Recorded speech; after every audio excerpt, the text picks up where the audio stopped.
কাউকে সাহায্য করা, উপদেশ দেয়া, জানেন এসব ক্ষেত্রে কি হয়? একটা খুব বড় সমস্যা দেখা দেয়।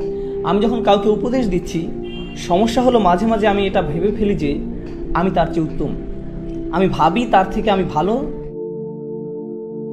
তাই তার আমার উপদেশের দরকার।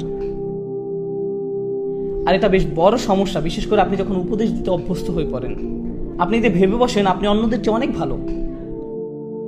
শুনুন, আমার কাছে এই মাইক আছে, 18টা ক্যামেরাম্যান আমার দিকে ক্যামেরা তাক করে রেখেছে, কিন্তু এইসবের কোনো মূল্য আমার কাছে নেই। আমি কোনো অংশে আপনাদের চেয়ে উত্তম নই, আর আপনিও আমার চেয়ে উত্তম নন।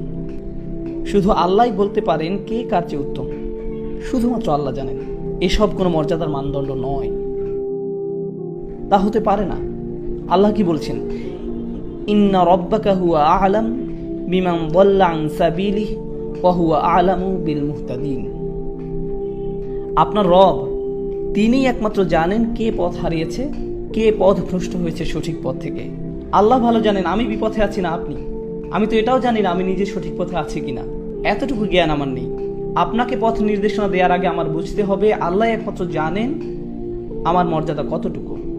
আল্লাহ একমাত্র জানেন আমার মর্যাদা কতটুকু, আমার আসল অবস্থান কোথায়। তো আমাকে আল্লাহর সামনে নত থাকতে হবে অন্য কাউকে উপদেশ দেওয়ার আগে। আমি কখনো বলি না সুবহানাল্লাহ, এই লোকগুলো পুরোপুরি বিভ্রান্তির মধ্যে আছে, আমার এদেরকে সাহায্য করতে হবে। এটা ভাববার আগে একটু থামুন, আমি তো নিজের অবস্থান কোথায় তাও জানি না।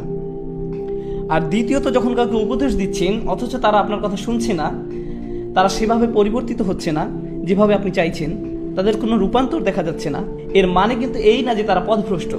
হয়তো কোনো বীজ বেড়ে উঠছে কিন্তু আপনি তা দেখতে পাচ্ছেন না। তবে আল্লাহ জানেন ভিতরে কি হচ্ছে, আমরা শুধু জানি বাহিরে কি হচ্ছে।